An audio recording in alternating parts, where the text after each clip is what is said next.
Greetings, everyone, and welcome to this new series on performing statistical data analysis in R using RStudio. R is a programming language used by many researchers and statisticians because of its highly customizable nature due to its innumerous packages and it being open source. That means it's completely free for everyone to download and use. R does require coding, but it will be my endeavor in this series to make it as easy, as simple, as intuitive as possible using the best user friendly packages available. So let's get straight into how to download R and RStudio. To download R, we need to go to the R project for statistical computing, the website.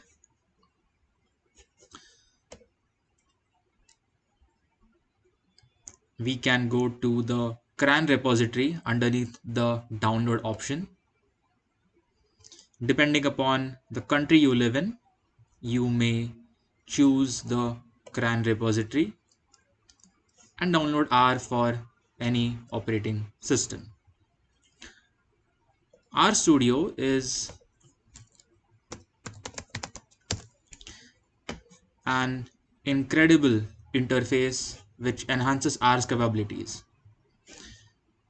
It is highly recommended to download RStudio and perform analyses in RStudio, and I will be showing my how to perform statistical data analysis in RStudio. And we will select the download RStudio option, and first we need to download and install R, which I'm assuming we have already done through the CRAN repository. And next we can download the RStudio desktop for Windows and install RStudio. In the next video, we will have a look at RStudio interface and what features are present. Thanks for watching.